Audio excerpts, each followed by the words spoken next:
Hello everyone, so today we're going to be going over if statements in Java. So an if statement is going to be like one of your three most important tools in everything in programming. And every large project in any programming language is going to have something similar to an if statement. Whether or not they actually call it an if statement, it'll have it. You might also hear this topic kind of covered under control statements or control flow, and it's all the same thing.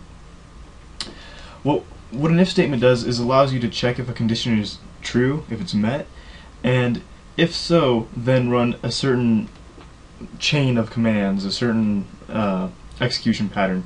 So for example, run one in particular function that you wouldn't normally run it unless this one condition was met, or if for some other reason you need to run some function under just one condition. So we're going to create one variable, we'll call it int age, and we'll set it equal to 10 for now, and we're going to start with our first if statement.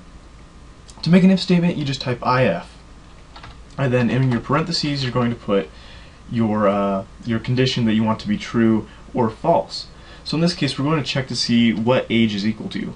So we're going to say if age is equal to 10, and notice that we did two equal signs, not just one, is equal, that's how you would read that, if age is equal to 10, then we want to run some sort of command. Now you can do something like system.out. Oh, there we go. System froze up for a second. Hello. And that's completely fine, but this is the most terrible way to ever do an if statement. If any of you guys do this, don't ever say that you learned Java from me, because this is literally the worst thing you can do. Always continue and open your if statement with a curly brace, and then close it with a curly brace so that you don't have a syntax error. You're going to treat this almost like a method where you start it with a curly brace and end it with a curly brace. You want this to basically say these are the statements that are running. Now an if statement will run the next statement only if that condition is true, if it's the next one down. But if you have these curly braces, you can put more statements in there, and it will be clear to anyone reading your code that this is what you want to run in case age is equal to 10. So always make sure to do that, and let's just go over it again so you guys understand. We're going to say if age is equal to 10, left curly brace, right enter, and then Eclipse will make the right curly brace for us. But remember this right curly brace, and then we're going to do our command. In this case, we're just going to do something simple and say system.out.println, and then we'll say you are a decade old. Perfect. Okay.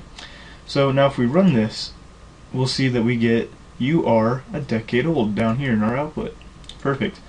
So just to make sure that this isn't something weird's going on, let's instead set age equal to 1 and see if it'll still run this command. Oh, and we get nothing. There's absolutely no output. Why is that? Well, age isn't equal to 10. Age is equal to 1, and so because this isn't true, we don't run these commands.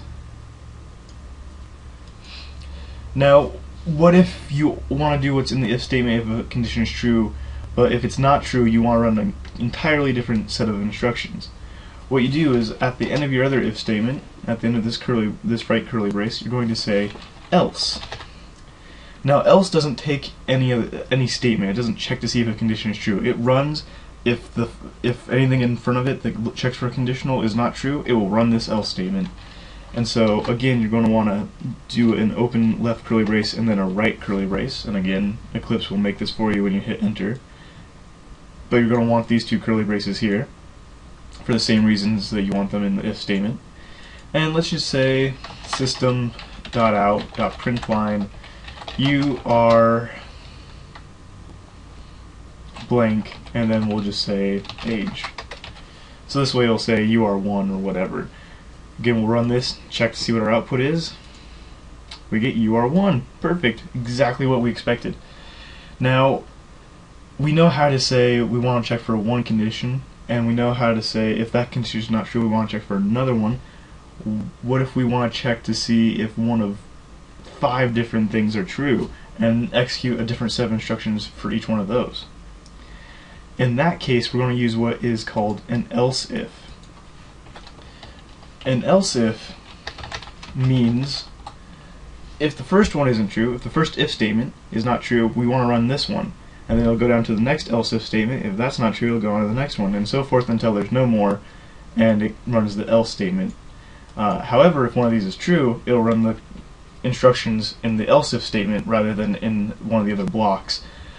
And I've been saying blocks a lot in this video. A block is basically anything between these curly braces.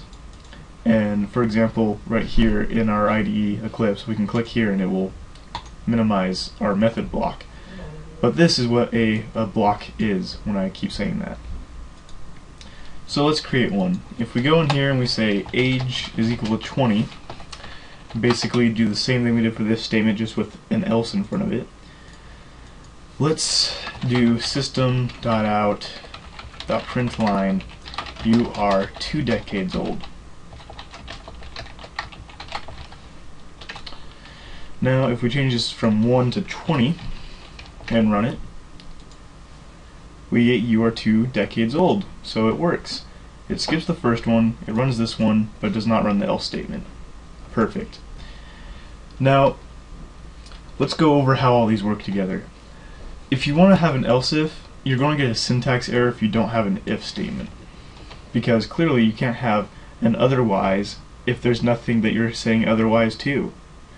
So you're going to get an error saying that error on token else delete this token or whatever. You'll get a different compile time error. And then the same goes for having an else statement. If we don't have an if or an else if, the else is going to error because it doesn't make sense to have an else statement if there's no if.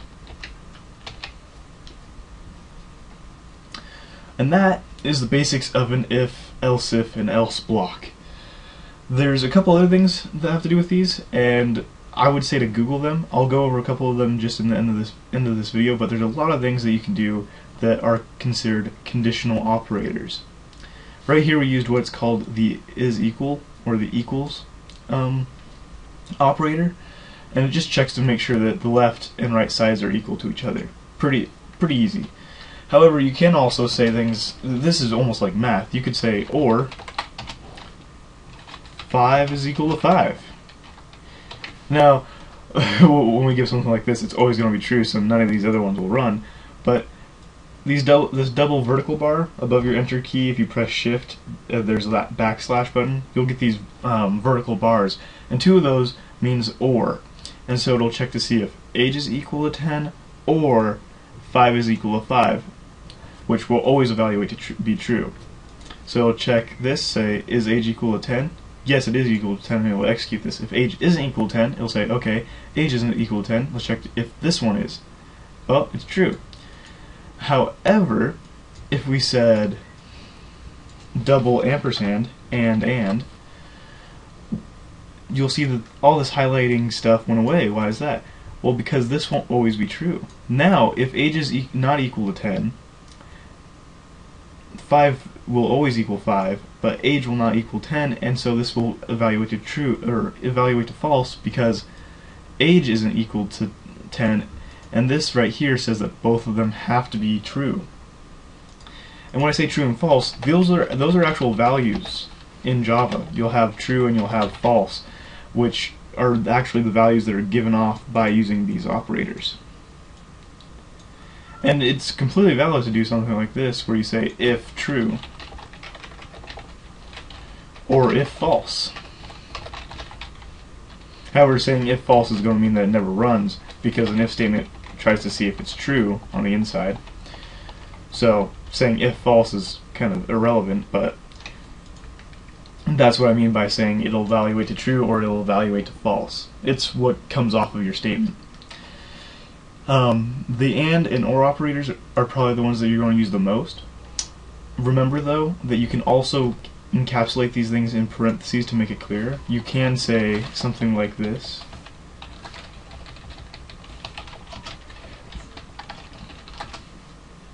Where age is equal to 10 and this is true, which inside of here it's going to evaluate. You say, okay, age is equal to 10, is that true?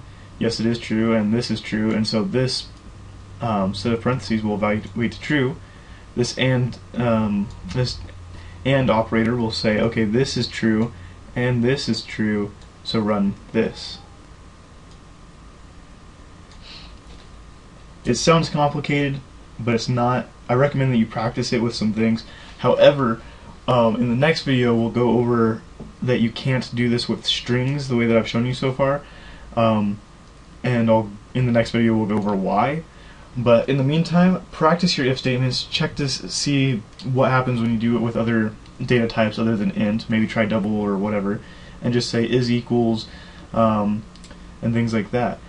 But before I go, one more thing I almost forgot is that you can also say exclamation point equals, which stands for not equals. It checks to see if these two things are not equal to each other. So if age isn't equal to 10, it will run this statement. Those are actually the ones that are going to be most useful. So we have double ampersand for and,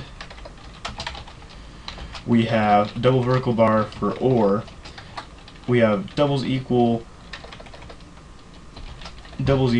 for equal, and we have exclamation point equal for not equal. These are going to be the most important ones. Again, don't try this with strings, it's going to fail and you'll be confused as to why.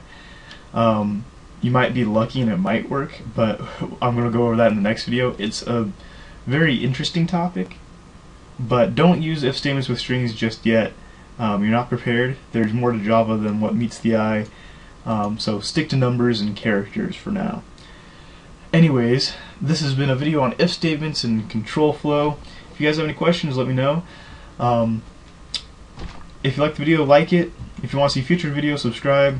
All that kind of stuff, yada yada. Thanks for watching. I'll see you guys next time.